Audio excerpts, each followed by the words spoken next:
अस्सलाम वालेकुम नाज़रीन, आपकी program mind and body with doctor Asim Shah के साथ आपका मेज़बान डॉक्टर आसिम शाह हाज़िर है। नाज़रीन, पिछले प्रोग्राम में हमने बात की थी ऑब्स्ट्रक्टिव स्लीप एपनिया के बारे में और आज हम बात करेंगे इसी सिलसिले को आगे ले जाते हुए एक और डिसऑर्डर है रेस्टलेस लेग सिंड्रोम जिसको हम आरएलएस भी कहते हैं उसके बारे में। अब ये रेस्टलेस लेग सिंड्रोम क्या है, कितना कॉमन है, काफ़ी नज़र आता है ख़ासकर अमेरिका में। कहते हैं कि 7 से 10% लोगों को रेस्टलेस लेग सिंड्रोम होता है। मर्दों को भी होता है, औरतों को भी होता है, किसी भी एज में हो सकता है। ये भी लोग कई लोग कहते हैं कि अगर आपको रेस्टलेस सिंड्रोम है तो आप खड़े हो जाएँ, वॉक करना शुरू कर दें या अपने आप को डिस्ट्रैक्ट कर लें, या ये कि कोई कहता है कि जी हॉट और कोल्ड पैक लगा लें। तो बहुत सारे इसमें लोग बात करते हैं। लेकिन बजाय इसकी कि मैं बात करूँ, हमारे साथ स्पेशलिस्ट मौजूद हैं, हमारे साथ हमारे मेहमान मौजूद हैं, डॉक्टर इमरान ख्वाजा। अस्सलाम वालेकुम। अस्सलाम वालेकुम Asim, thank you for having me. Thank you for joining us. थोड़ा सा आपका तारुफ कराता चलूँ, आपका डिटेल्स तारुफ मैंने पिछले प्रोग्राम में भी कराया था, लेकिन आज मैं दोबारा कराते चलूँ। 1995 के किंग एडवर्ड के ग्रेजुएट हैं और डेलिस में मुकीम है, स्लीप स्पेशलिस्ट हैं, साइकियाट्रिस्ट हैं और यूटी साउथ वेस्टर्न के साथ ताल्लुक है इनका, क्लिनिकल प्रोफेसर हैं, मोटिवेशनल स्पीकर भी हैं, किताबें भी इनकी हैं और एक बहुत अच्छे डॉक्टर, एक बहुत अच्छे इंसान हैं। शुक्रिया थैंक यू। बहुत-बहुत। इसके साथ-साथ मैं अपने स्पॉन्सर्स का भी शुक्रिया अदा करूँगा, इब्न सीना फाउंडेशन, जो हमारी हमेशा हेल्प करते हैं इन प्रोग्राम के स्पॉन्सरशिप में। अगेन हमारे प्रोग्राम का मकसद यही होता है कि हम लोगों को एजुकेट करें, लोगों को बताएँ मुख्तलिफ बीमारियों के बारे में। तो इमरान, आज हम बात करेंगे रेस्टलेस लेग सिंड्रोम की। तो इसके बारे में आप ये बताएँ कि ये क्या है? रेस्टलेस लेग सिंड्रोम, ये आरएलएस क्या चीज़ है? ये क्या बला है? हाँ, रेस्टलेस लेग सिंड्रोम आम ज़बान में इसको कह सकते हैं कि इंसान की जो टाँगें हैं उसमें उनको महसूस होता है कि उन्होंने मूव करना है रात को। ठीक है? तो ये काफ़ी कॉमन डिसऑर्डर है, हमारे पाकिस्तान में भी काफ़ी होता है मगर लोगों को पता नहीं होता क्या है। हुँ, तो इसमें इंसान को बेसिकली 4 किस्म के मेन सिम्पटम्स होते हैं। उसमें एक तो ये होता है कि उनको लगता है कि टाँगें उन्होंने मूव करनी है, उनको रेस्टलेसनेस है, उनको फ़ील होता है कि ये टिंगलिंग सेंसेशंस है, ये नमनेस है। और ये जो फ़ीलिंग है ये उनको ज़्यादातर होती है जब वो बैठे हुए होते हैं। उस वक़्त नहीं होती जब वो चल रहे होते हैं, ज़्यादातर होती है जब वो रात के टाइम पे ज़्यादा होती सो ये है। बैठे और हों या लेटे हों? बैठे हों या लेटे हों और रात के टाइम ज़्यादा होती है या शाम के टाइम। ठीक। तो और अगर वो खड़े होके वॉक करना शुरू कर दें तो उससे थोड़ी देर के लिए वो फीलिंग चली जाती है। सो ठीक ये है। 4 मेन क्राइटेरिया हैं रेस्टलेस लेग्स के। ठीक है।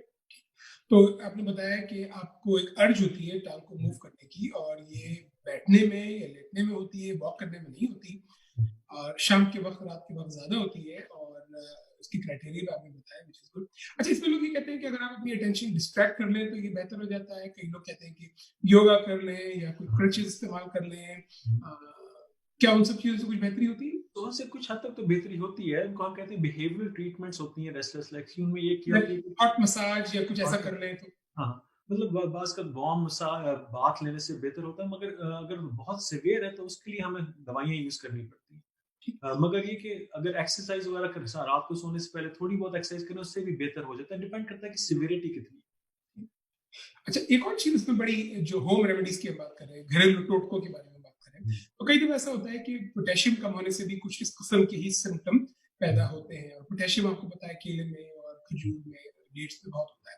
तो कई लोग शायद इस वज़ह से कहते हैं कि जी बनाना खा लें एंड दैट विल हेल्प। क्या इस बारे में आप कहेंगे? सो मेरा ख़्याल है जो आप कह रहे हैं बिल्कुल वो दुरुस्त है मगर वो जो सिम्पटम्स है बाज़ का तो उसको लोग मिक्स करते हैं क्रैम्प के साथ, लेग क्रैम्प्स के साथ। तो थोड़ा-सा डिफरेंस बताएँ दोनों का? हाँ, तो लेग क्रैम्प जो होता है एक तरह का वो तो मसल का खिंचाव होता है बहुत सख्त, एकदम होता है। वो लेग क्रैम्प से वो डिफरेंट है रेस्टलेस लेग्स से। रेस्टलेस लेग्स एक तरह का कांस्टेंट फीलिंग होती है कि मुझे हर वक़्त मूव करना है अपनी टाँग या रख नहीं सकता, हर वक़्त टाँगें मूव करनी है, अर्ज टू मूव लेग्स, खड़े होके वॉक करनी पड़ती है या टिंगलिंग सेंसेशंस होती है। क्रैम्प ये होता है कि वो एक एपिसोडिक होता है, एकदम होता है, बहुत दर्द होती है और खिंच जाता है मसल और थोड़ी देर बाद ठीक हो जाता है। तो वो लेग क्रैम्प होता है, रेस्टलेस लेग्स थोड़ी-सी डिफरेंट है मगर बाज़ का लोग उसको काफ़ी मिक्स कर लेते हैं एक-दूसरे के साथ। इसीलिए डॉक्टर को दिखाना बहुत ज़रूरी है ताकि डॉक्टर सही तशख़ीस कर सकें। हुँ, अच्छा, इसमें ये है कि थोड़ा-सा दोनों में डिफरेंस आपने बता दिया। कोई चीज़ है कि जो उसको एग्रीवेट करती है या बढ़ाती है? हुँ। जैसे हमने पिछले प्रोग्राम में बात की थी ऑब्स्ट्रक्टिव स्लीप एपनिया, चलो भाई वज़न, इसमें कोई चीज़ ऐसी है जो उसमें बढ़ा सकती है या कम कर सकती है क्या? हाँ, बिल्कुल इस आपने बिल्कुल सही पूछा। बाज़ का ये होता है कि ख़ास तौर पे ख़वातीन में अगर आयरन की कमी है, आयरन की कमी से रेस्टलेस लेग्स काफ़ी ज़्यादा हो जाता है। यहाँ तक कि हमारे American sleep academy of sleep medicine ने क्राइटेरिया रखे हुए हैं कि हमें आयरन फेरेटिन लेवल्स चेक करना होता है कि बॉडी में आयरन स्टोर्स कितने हैं, और अगर एक वो खास मिकदार से कम है तो उसको हम आयरन टैबलेट्स देते हैं विटामिन डी के साथ। सो आयरन की कमी बहुत इंपॉर्टेंट होती है कि उसकी वजह से रेस्टलेस लेग्स हो सकती अच्छा, कई लोग ये भी कहते हैं कि चलो आयरन की कमी है तो आप फेरेटिन और वो लेंगे, लेकिन है। विटामिन्स का भी कुछ रोल इसमें लोगों ने जिक्र किया है। मिसाल के तौर पे विटामिन डी का कई लोग कहते हैं। मैं तो ये समझता हूँ कि आप टेस्ट कराएं, अगर डी कम है तो आप जरूर लें। बिल्कुल सही। लेकिन कई लोग सी डी इन सब की बात करते हैं, तो पहले तो विटामिन्स के बारे में बताएं कि उसका कुछ रोल है। विटामिन डी का काफ़ी चीज़ों में रोल है। रेस्टलेस लेग्स में अभी कंफर्म नहीं हुआ, मतलब हम उसको अगर विटामिन डी जिस तरह आपने कहा कि अगर कम है तो उसको डेफिनिटली उसको देना चाहिए विटामिन डी, ताकि लेवल्स नॉर्मल हो। क्योंकि उसका ताल्लुक डिप्रेशन से, फटीग से, काफ़ी सिम्पटम्स से होता है।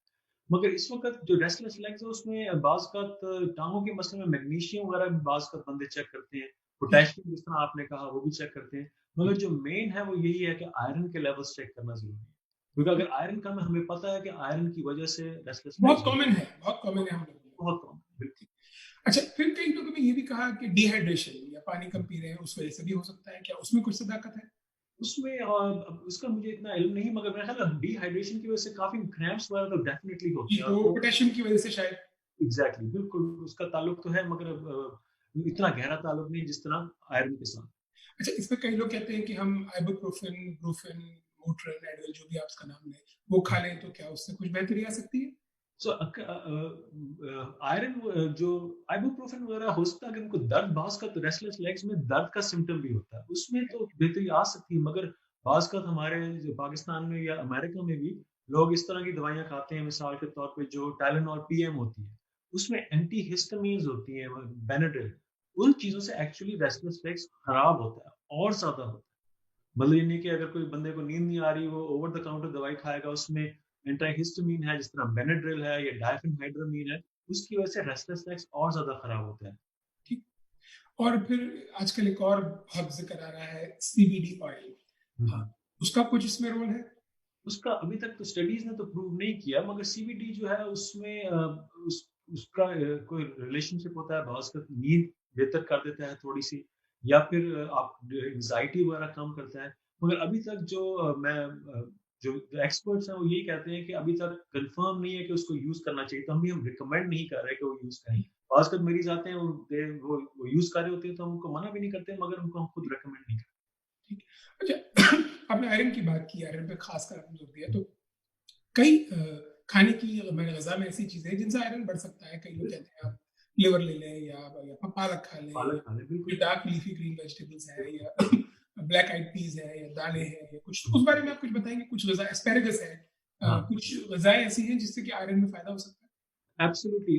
मगर बाज़ का जब मैं तो बिल्कुल रिकमेंड करता हूँ कि मतलब बंदा इस तरह की खुराक का है, जिस तरह पालक है, जिसमें आयरन है। मगर जब रेस्टलेस लेग अगर आयरन की कमी की वजह से होता है, उनका फेरेटिन लेवल इतना लो होता है कि उनको सप्लीमेंट देने पड़ते हैं। ठीक। क्योंकि वो आयरन इतना अब्ज़ॉर्ब नहीं होता। बाज़ का लोग एंट एसिड खा रहे होते हैं, उनके स्टमक में प्रॉब्लम्स होती है, तो बाज़ का एंट एसिड खाने की वजह से भी आयरन की अब्ज़ॉर्प्शन कम हो जाती है। तो हम देखते हैं कि जो मरीज़ इस तरह के हैं जो दवाइयों पे हैं एसिडिटी की वजह से, तो एसिडिटी जो होती है बाज़ का ज़रूरत होती है एसिडिटी की आयरन को अब्ज़ॉर्ब करने की। तो अगर रेस्टलेस लेग्स है और उनका आयरन कम है, तो सिर्फ़ खुराक से कुछ तो फ़र्क पड़ेगा, मगर अगर बहुत ज़्यादा सिम्पटम्स है तो उनको आयरन देनी पड़ती है। ठीक है। अच्छा, हमने फूड की बात की, अब कोई फूड इसमें ऐसा है जो कि खराब कर देता है रेस्टलेस लेग को? जैसे कई लोग ये भी कहते हैं कि ज़्यादा मीठे वाली चीज़ें या फ्राइड आइटम्स या शुगरी आइटम्स या चॉकलेट से खराब हो सकता है। ये सब जो बातें टोटके लोग जो बात हाँ, करते तो मेरा अभी तक जो रिसर्च है उसमें तो इस तरह की कोई रिकमेंडेशन नहीं है कि जिसकी खुराक की वजह से खराब होता हो। मतलब ये नहीं कि अगर आप शुगर खा रहे हैं, मगर बच्चों में बाज़ ये होता है कि अगर बच्चे को आप शुगर ज़्यादा दे रहे हैं तो ज़्यादा रेस्टलेस होते हैं, या उनको एडीएचडी के टाइप के सिम्पटम्स ज़्यादा हो सकते हैं। मगर एज़ सच इसमें अभी तक कोई रिसर्च ये साबित नहीं करती कि किसी खुराक की वजह से। ये ज़रूर है कि दवाइयों की वजह से बहुत सारी दवाइयाँ, स्पेशली आप भी साइकियाट्रिस्ट हैं माशाल्लाह, हैं। बिल्कुल। वो एंटी डिप्रेसेंट्स, एंटी साइकोटिक्स, इस तरह की दवाइयों से बाज़ का ये सिम्पटम्स खराब होते ठीक, बिल्कुल सही कहा आपने। और कई हमारी दवाएँ ऐसी हैं जिनसे कि सिम्पटम खराब होते हैं, सोडियम कम होता है तो उन सूरों से भी, लेकिन डेफिनिटली देखने में आता हैं। है। अच्छा, बिल्कुल। ये भी लोग कहते हैं कि सबसे आसान ट्रीटमेंट रेस्टलेस लेग के लोग ये भी कर सकते हैं कि थोड़ी एक्सरसाइज करें, वॉक करें। क्या उससे कुछ फ़ायदा होता है? हाँ, बिल्कुल सही कह रहे हैं कि ख़ास तौर पे बहुत स्ट्रेनस एक्सरसाइज़ ना भी करें कि रात को सोने से पहले थोड़ी बहुत जिस तरह बाज़ का लोग साइक्लिंग करते हैं स्टेशनरी बाइक के ऊपर, उससे फ़र्क पड़ता है। जिस तरह आपने कहा कि मेंटल अलर्टिंग एक्सरसाइज़ेज़ कोई जो क्रॉसवर्ड पज़ल करने से आपके रेस्टलेस लेग्स कम होता है, तो ये बिहेवियरल अप्रोचेज़ ख़ास तौर पे काम करती हैं। और मैंने जैसा कहा कि अगर बहुत सीवियर है वो फिर उनको दवाइयाँ ज़रूर लेनी पड़ती हैं या आयरन की सप्लीमेंट लेने पड़ते हैं। अच्छा, क्या ये ऐसी बीमारी है कि अगर आप इलाज ना करें तो खुद चली जाएगी या आपको इलाज करना ज़रूरी है? सो इस बीमारी का कोर्स ये होता है कि यूजुअली इलाज करना ज़रूरी होता है क्योंकि एज के साथ ये खराब होती है। ओके, जितना ज़्यादा एज बढ़ती है फॉर सम रीज़न्स ये ठीक नहीं होती, खराब होती है। तो इसका इलाज बहुत ज़रूरी है। ठीक है। तो इलाज इसका बहुत ज़रूरी है। आपने फूड और टोटकों के बारे में भी बताया, वॉक करने के बारे में भी बताया, तो मुख्तलिफ़ चीज़ें आपने इस बारे में बताई। अच्छा, एक चीज़ और ये बताएँ कि एक लोगों को एक खतरा या खदशा ये भी है या होता है कि अगर किसी को रेस्टलेस लेग सिंड्रोम है, तो वो कोई बड़ी बीमारी में तो तब्दील नहीं हो जाएगा अगर आप उसको ट्रीट ना करें। इसमें ख़ासकर ज़िक्र आता है पार्किंसंस डिज़ीज़ का, जो कि एक ज़्यादा मौलिक बीमारी समझी जाती है रेस्टलेस की निस्बत। बिल्कुल, बिल्कुल। नहीं, इसका रेस्टलेस लेग्स का अभी तक कोई ताल्लुक नहीं है पार्किंसन से। बाज़ का जो आपने बिल्कुल सही सही कहा कि कन्फ्यूज़ करते हैं कि इनकी जो दवाइयाँ हैं, बाज़ का तो और पार्किंसन्स की उसके बारे दवाइयों में से अभी ब्रेक के बाद बात करेंगे ट्रीटमेंट के बारे में, बिल्कुल। हाँ, तो वो मगर इसका कोई लॉन्ग टर्म कोई न्यूरोलॉजिकल प्रॉब्लम नहीं होती। मगर कुछ ऐसे डिसऑर्डर्स हैं जिनका बहुत गहरा ताल्लुक है न्यूरोलॉजिकल डिसऑर्डर से जो कि हम ब्रेक के बाद बात करेंगे। मगर इसका रेस्टलेसनेस से कोई ताल्लुक नहीं। ठीक है। नाज़रीन, हमने बहुत इम्पोर्टेंट बात की रेस्टलेस लेग सिंड्रोम के बारे में, अलामात के बारे में, घरेलू टोटकों के बारे में, फूड से लिंक के बारे में, उसकी सिंपल आप चीज़ें क्या कर सकते हैं। वक्फे का हमारा वक्त हो रहा है, वक्फे से वापस आके हम रेस्टलेस लेग सिंड्रोम यानी कि आरएलएस की ट्रीटमेंट के बारे में बात करेंगे। हमारे साथ रहिए और प्रोग्राम देखते रहिए।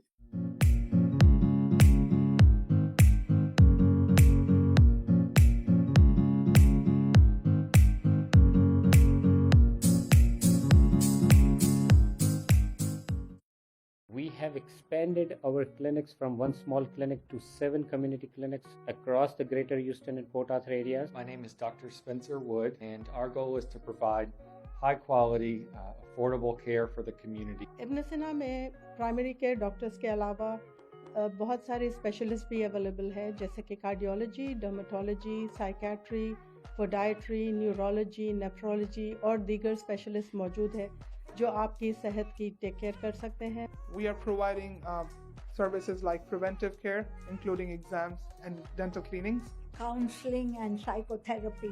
If medicine taken properly can give a good life. इब्न सीना की सर्विसेज जो मेडिकल सर्विसेज से शुरू हुई थी वो एक्सपेंड हुई medical, dental, diagnostic, speciality care and mental health services. हमने specially mental health services since last 1 year से एक्सपेंड की है।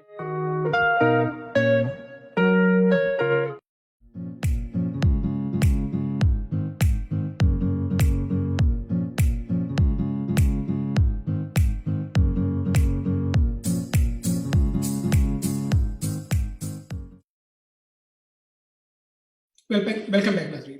वक्फे से पहले हम बात कर रहे थे रेस्टलेस लेग सिंड्रोम की, अब हम उसके इलाज के यानी कि ट्रीटमेंट के बारे में बात करेंगे। तो इमरान, ये बताएं कि थोड़ा-सा तो आपने बताया कि वॉकिंग करने से थोड़ा-सा बेहतर हो सकता है या अगर किसी को आयरन कम है तो वो कर लें, लेकिन दवाओं की ट्रीटमेंट के बारे में और दवाओं के ट्रीटमेंट में जो सबसे बड़ी लोगों को फ़िक्र होती है, आपने दवा लिखी, वो दवा लेने गए और फार्मासिस्ट ने उन्हें बताया या किसी घरवाले ने बताया, "अरे! ये तो पार्किंसंस की दवा है, हाँ, आपको हाँ, पार्किंसंस हो गया है।" तो लोग एकदम घबराते हैं। तो बिल्कुल। ट्रीटमेंट के बारे में बताएं और लोगों को ये बताएं कि अगर ये दवा पार्किंसंस की है तो डोसेज जैसे हमें पता है कि डिफरेंट है, तो उस बारे में थोड़ा सा आप लोगों को बताएं।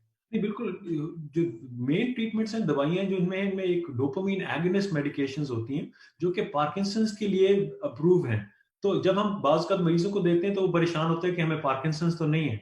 मगर इन दवाइयों की डोजेजेस जो हम यूज़ करते हैं रेस्टलेस लेग्स में वो बहुत ही कम होती है as compared to Parkinson's disease. और रेस्टलेस लेग्स किसी को हो उसका कोई ताल्लुक नहीं है पार्किंसंस के साथ कि उनको फ्यूचर में कोई कोई पार्किंसंस लिंकेज नहीं है, कोई लिंकेज नहीं है फिलहाल। सेपरेट डिसऑर्डर है, अगर किसी को होना है तो वो होगा, लेकिन इससे कोई लिंकेज नहीं है, कोई बिल्कुल, स्टडी नहीं है। बिल्कुल। ठीक है, ठीक। अच्छा, तो फिर क्या दवाएँ हैं? मेरोपैक्स, रिक्वेब नाम है। मेरोपैक्स, कोई डोपामाइन एगोनिस्ट दवाइयाँ हैं, मगर अब आजकल के दौर में इसके अलावा जिस तरह की गैबापेंटिन एक दवाई है जो कि एंटी सीजर मेडिकेशन है, गैबापेंटिन और ये दवाइयाँ खास तौर पे इनका यूज भी बढ़ता जा रहा है और ये इनमें से कुछ दवाइयाँ अप्रूव भी हो गई हैं एफडीए में। उसके अलावा बाज़ का हम जो पुरानी हमारी दवाइयाँ हैं बेंजोडाइज़ेपिन्स वो भी यूज करते हैं मगर मखसूस मिकदार में, क्योंकि उनकी वजह से बाज़ का मरीजों को डिपेंडेंसी भी हो सकती है। तो जो मेन क्लासेस है मेडिकेशन की, एक तो जो पार्किंसंस टाइप की दवाइयाँ हैं, डोपामिन वो हैं, गाबापेंटिन टाइप की दवाइयाँ हैं, बेंजोडाइज़ेपिन्स हैं, मगर कुछ केसेस में जो कि बहुत ही सिवियर होते हैं उसमें हम opiates medications like morphine type या मेथाडोन भी यूज कर सकते हैं। ठीक ठीक। और ये दवाएं सारी जिंदगी लेनी पड़ती हैं या कुछ अरसे लेके आप इस पे खास तौर पे इस पे फर्क इसका पड़ता है अगर तो किसी के आयरन लेवल्स कम है, फेरेटिन कम है, तो बाज़ का अगर आयरन रिप्लेस करें और आयरन ठीक हो जाए तो उनको फिर दवाइयों से हम उतार भी सकते हैं। मगर बाय एंड लार्ज उनको काफी लॉन्ग टर्म लेना पड़ता है, तकरीबन सारी उम्र या काफी अरसे तक लेनी पड़ती है। ठीक है, तो ये तो इसमें और तो रेस्टलेस लेग का ये हो गया कि आपने ट्रीटमेंट ले लिया। अच्छा, एक और चीज़ है में आती है कि जब आप रेक्विप या मेरापेक्स या सिनेमेट या जो भी पार्किंसंस की दवा लेते हैं, तो कई दफ़ा हम साइड इफेक्ट में देखते हैं कि लोगों को विजुअल हेलुसिनेशंस होती है। बिल्कुल। तो क्या जिस डोज में हम लेते हैं रेस्टलेस लेग के लिए, क्या उसमें भी कोई प्रॉब्लम हो सकती है या खतरा कम है? उनमें यूजुअली इतनी ज्यादा नहीं होती, क्योंकि जब पार्किंसन के लिए यूज करते हैं, ज्यादा मिकदार में यूज करते हैं, उसमें चांसेस ज्यादा हैं। मगर आजकल अब जो ट्रेंड जा रहा है वो ये कि जो जिस तरह की पुरानी सिनेमेट टाइप की दवाइयां थी वो अब हम रेस्टलेस लेग्स में अब यूज नहीं करते। उसकी वजह ये होती है कि जब मरीज 5-6 महीने उसको लेता है दवाई को, तो उनके बाज़ का सिम्टम खराब होना शुरू हो जाते हैं। तो उसकी वजह से हम अब जो है यूज करते हैं गाबापेंटिन टाइप की दवाइयां ज्यादा यूज करते हैं। और गाबापेंटिन जो है वो दवा, जैसे आपने कहा कि जब ये दवा आई थी तो हमें नहीं पता था कि ये दवा ने क्या काम करना है, लेकिन बहुत सारी चीजों में हम उसको देखते हैं, एंजाइटी में देखते हैं, विड्रॉल सिम्पटम्स में देखते हैं, आर्टनेस में देखते हैं, पेन में देखते हैं। तो it's a very commonly used medication of label. बिल्कुल अनफॉर्चुनेटली। ठीक है, तो ये रेस्टलेस लेग की बात हो गई, लोगों को पता चल गया कि ये होता है। इसमें मर्द औरत तो कोई वो नहीं है कि इसको ज्यादा है उसको कम। औरतों में यूजुअली ज्यादा होती है, रेस्टलेस औरतों में ज्यादा होती है। एज का किस एज में ज्यादा नजर आता है? एज के साथ ज्यादा बढ़ती है, मतलब यूजुअली एज के साथ बुढ़ापे में ज्यादा होना शुरू होती है। बाज़ का आयरन की कमी भी होती है, मगर औरतों में खास तौर पे आयरन की कमी ज्यादा होती है, तो उसमें औरतों में ज्यादा होती है। मगर इसका जेनेटिक लिंक भी है, फैमिलीज में रन करती है बहुत ज्यादा। फैमिली में जैसे और बीमारियां रन करती हैं, ये भी बहुत ज्यादा रन करती है। बिल्कुल। ठीक। अच्छा, ये तो रेस्टलेस लेग होगा। अब एक और चीज बताएं, पैरासोमनिया, जिसको कि कई लोग नहीं समझ पाते, थोड़ा सा अगर बताएं कि पैरासोमनिया क्या है। ठीक, जब पैरासोमनिया जो है वो इस तरह के डिसऑर्डर्स हैं जिनमें बंदा रात को एक्टिविटी करता है। मिसाल के तौर पे स्लीप वॉकिंग एक पैरासोमनिया है, जिसमें बंदा रात को बंदे जिसको नींद में चलने की आदत हो, उसको स्लीप वॉकिंग कहते हैं, वो एक पैरासोमनिया है। उसके अलावा एक और डिसऑर्डर है जिसको हम कहते हैं रेम बिहेवियर डिसऑर्डर, जो कि तकरीबन 1980 के करीब पता चला था कि ये भी एक डिसऑर्डर है, जिसमें बंदा जब नींद में होता है और जब ड्रीम कर रहा होता है, तो ड्रीम में वो बंदा एक्चुअली एक्ट आउट करना शुरू कर देता है अपने ड्रीम। तो मिसाल के तौर पे अगर बंदा ड्रीम कर रहा है कि वो किसी से लड़ाई कर रहा है, तो वो सोते हुए हाथ पैर मारना शुरू कर देता है, तो उसको कहते हैं रेम बिहेवियर डिसऑर्डर। सो पैरासोमनिया वो डिसऑर्डर्स हैं जिनमें बंदा रात में इस तरह की एक्टिविटी कर रहा है जो कि बाज़ का उनको पता होता है या नहीं पता होता, जिसकी वजह से उनको प्रॉब्लम्स हो रही है। बिल्कुल इस तरह हो सकता है, बहुत ज्यादा कॉमन नहीं होता, मगर आम हालात में ये बचपन में ज्यादा होता है, बचपन में टीन एज में ज्यादा होता है, जिसमें बच्चे जो हैं वो आमतौर पर देखते हैं कि वो स्लीप वॉकिंग कर रहे हैं और वो आपकी बात नहीं सुनते, एक कमरे से दूसरे कमरे में चले गए और उनको फिर वो याद नहीं रहता। मगर इस तरह के भी केसेस हैं जिनमें बंदों ने एक्चुअली गाड़ियां ड्राइव की हैं, वापस आए, उनको कुछ याद नहीं रहा। बाज़ का भी काफी डेंजरस भी हो सकता है, इस तरह की काफी अमवात भी हुई है अमेरिका में, जिसमें केसेस भी हुए। ठीक, तो स्लीप वॉकिंग भी डेंजरस चीज है। अच्छा, स्लीप वॉकिंग पे मेरे ध्यान में एक चीज और आती है कि आजकल जो नींद की दवाएं हम यूज करते हैं, जिसमें एम्बियन है या है, इस किस्म की दवाएं, तो इसका भी एक साइड इफेक्ट स्लीप वॉकिंग देखने में आया है। इस बारे में आप क्या कहेंगे? हाँ, बिल्कुल, आपने बिल्कुल सही फरमाया। एम्बियन खास तौर पे जो हिप्नोटिक्स दवाइयां हैं, नींद की दवाइयां, उनका एक साइड इफेक्ट ये होता है कि उसमें बंदे को स्लीप वॉकिंग होती है। तो जब हम ये दवाइयां देते हैं मरीज को, हम खास तौर पे उनको वार्न करते हैं कि आपने एहतियात करनी है कि अगर स्लीप वॉकिंग हो तो फौरन उसको रोक दें, क्योंकि स्लीप वॉकिंग काफी डेंजरस भी हो सकती है। ओके, तो इसमें कोई दवा सेफ है या सेफर है और दवाओं की निस्बत? सो इन स्लीप वॉकिंग में उनकी कोई जो ट्रीटमेंट है, वैसे तो बेंजोडाइजेपिन्स जो कि वही यूज होती है, क्लोनापेन, इस तरह की दवाइयां, अगर किसी को बहुत ज्यादा स्लीप वॉकिंग है। मगर बेहतर यही होता है कि उनको हम उनकी स्लीप हाइजीन को मॉनिटर करें, मेक श्योर कि वो उनको नींद की कमी नहीं हो रही, क्योंकि जिसको स्लीप वॉकिंग का मसला है, अगर उसको वो स्लीप डिप्राइव्ड होगा, उसका स्लीप वॉकिंग के चांसेस बढ़ जाते हैं। तो हम कोशिश करते हैं कि उनकी स्लीप नींद पूरी हो, उनको बीच में कोई डिस्टर्ब ना करे दूसरी स्लीप के दौरान, क्योंकि उसकी वजह से स्लीप वॉकिंग की एपिसोड हो सकती है। ठीक है, तो ये स्लीप वॉकिंग हो गई, पैरासोम्निया हो गए। अब जो चीज रहती है जिसमें कई लोगों को बड़ा इंटरेस्ट होता है वो ये कि नाइटमेयर्स एंड ड्रीम्स। अब ये बताएं कि हम नींद की हमने इतनी सारी बातें की, तो ड्रीम की बात करना तो जरूरी है। बिल्कुल पहले तो ये सही। बताएं कि ड्रीम तो नॉर्मल है, ख्वाब आना नॉर्मल है, राइट? बिल्कुल। तो ड्रीम जो है वो अगर किसी को ज्यादा या कम आए तो उससे कोई किसी डिजीज का ताल्लुक है या नहीं? नहीं, इसका इतना गहरा ताल्लुक इस तरह से तो नहीं है। मिसाल के तौर पे ड्रीम्स तो नॉर्मल है, इंसान को, हम जब से इंसान पैदा हुआ है सदियों से ड्रीम कर रहा है। अगर आप देखें केव्स में, जो पुराने केव्स हैं प्री हिस्टोरिक, उसमें भी ड्रीम्स का जिक्र है। तो ड्रीम्स तो सदियों से चल रही है। तो ड्रीम्स तो ख्वाब नहीं होंगे तो आप आगे कैसे बढ़ेंगे? ख्वाब तो चाहिए आगे बढ़ने के लिए। बिल्कुल बिल्कुल, ड्रीम्स तो बिल्कुल नॉर्मल है। बाज़ का कुछ डिसऑर्डर्स ऐसे होते हैं, मिसाल के तौर पे डिप्रेशन वगैरह, जिसमें बहुत ज्यादा गलत किस्म के या ड्रीम्स होती हैं जो कि नाइटमेयर्स होते हैं, और ड्रीम्स बहुत ज्यादा हो जाती हैं, जिसको हम एबनॉर्मल विविड ड्रीम्स कहते हैं। एग्जैक्टली। तो अदरवाइज तो ड्रीम्स तो बिल्कुल नॉर्मल है। नॉर्मल प्रोसेस है, इंसान का दिमाग रात को सो रहा होता है, चीजें प्रोसेस करता है। बाज़ का आपको जो आपका सबकॉन्शियस माइंड है उससे भी काफी इंफॉर्मेशन मिलती है ड्रीम्स में। ड्रीम्स जो है वो नींद के पहले हिस्से में होती हैं या दूसरे हिस्से में होती है? तो ये बड़ा इंपॉर्टेंट क्वेश्चन है, क्योंकि ड्रीम हम समझते हैं कि ड्रीम होती है रेम स्लीप के अंदर, जो रैपिड आई मूवमेंट स्लीप। तो वो जो रात के दूसरे हिस्से में ज्यादा होती है। मगर एक जो मिसकंसेप्शन है कि हम सिर्फ ड्रीम रेम स्लीप में करते हैं, वो गलत है, क्योंकि हमारे कुछ ड्रीम्स नॉन रेम में भी होती हैं, मगर उन ड्रीम्स की क्वालिटी फर्क होती है। रेम की जो ड्रीम्स होती हैं, जो कि second part of the night में होती हैं, वो मोर विविड स्टोरी लाइन होती है, जबकि नॉन रेम की जो ड्रीम्स है वो मोर लाइक आइडियाज और थॉट्स। मगर dreaming can happen in both REM and non REM sleep. तो वो जो पूरी कहानी ड्रीम में आएगी वो फिर रेम में आएगी, दूसरे में आएगी, बिल्कुल सही। नॉन रेम में आएगी तो वो उसका कहानी का खाका होगा, कहानी नहीं खाका होगा या आइडिया होगा या पिक्चर होगी। ठीक है, तो वो पूरी सही। और नाइटमेयर्स जो होते हैं कि लोग उठ गए, डर गए, वो क्या, what is that? So nightmares तो एक तरह के ख्वाब हैं जो कि डरावने ख्वाब हैं। उनकी डिफरेंट वजूहात हो सकती हैं। मिसाल के तौर पे अगर कोई बंदा जिंदगी में बहुत ही कोई ट्रॉमेटिक इवेंट से गुजरा है, इसको पोस्ट ट्रॉमेटिक स्ट्रेस डिसऑर्डर है, तो बाज का वो नाइटमेयर्स बार बार उसी तरह के नाइटमेयर्स आते हैं कि किसी के साथ कोई ज्यादती हुई है या ट्रॉमा से गुजरा है। तो मगर बाज का कुछ लोगों को नाइटमेयर्स होते हैं बगैर किसी वजह के, बगैर किसी हिस्ट्री के, उसको हम कहते हैं कि उनको नाइटमेयर डिसऑर्डर है। और बाज़ का उसकी डिफरेंट ट्रीटमेंट्स हैं, कुछ दवाइयों से भी हेल्प हो सकती है, मगर बाज़ का बिहेवियरल ट्रीटमेंट्स, जिसमें खास तौर पे ड्रीम रिहर्सल एक टेक्निक है, जिससे नाइटमेयर्स काफी हद तक कम हो जाते हैं। ठीक, तो ये आपने बड़ी अच्छी बात बताई। अब हमारे प्रोग्राम के बस 2 मिनट मेरे ख्याल रह गए, तो आखिर में हमें ये बताएं कि स्लीप, नींद, जिसके बारे में हम मुख्तलिफ बात करते रहे, चाहे वो आरएलएस हो या पैरासोम्निया हो या कुछ, नींद ना आना is a very common thing. बहुत लोगों को नींद नहीं आती। तो कोई टिप्स हैं लोगों के लिए आखिर में कि इसको हम अंग्रेजी में स्लीप हाइजीन कहते हैं, क्या टिप्स है स्लीप हाइजीन की कि जिससे एक आम आदमी बगैर दवा लिए अपनी नींद को इम्प्रूव कर सकता है, बेहतर कर सकता है? बिल्कुल। तो इसकी जो मेन एक टिप मैं आप जो मरीजों से मैं शेयर करता हूँ, ये होती है कि अपना जो आपका बेडरूम है उसमें सिर्फ आपने सोना है, और उसके अलावा कोई और टाइम नहीं गुजारना। टीवी नहीं देखना, कंप्यूटर जैसे मैं तो बेडरूम में टीवी देखता हूँ, मुझे तो बड़ी अच्छी नींद आती है उसके बाद। अगर आपको आती है सही है, मगर अगर आपको नींद सही नहीं आती तो मेरा मशवरा ये होगा कि बेडरूम में टीवी ना देखें। अगर तो किसी को नींद का कोई मसला नहीं तो वो तो टीवी देखें या कंप्यूटर देखें, मगर किसी को मसला है, मशवरा सबसे इम्पोर्टेंट ये है कि बेडरूम में टीवी ना देखें, कंप्यूटर में ना बैठें, और जब नींद नहीं आ रही, नहीं सो सक रहे, तो बिस्तर से उठ के दूसरे कमरे में चले जाएं और कोई किताब पढ़ें या कोई रिलैक्सिंग एक्टिविटी करें। और जब नींद, मोटिवेशनल किताब पढ़ें जिसकी आप ऑथर भी हैं माशाल्लाह।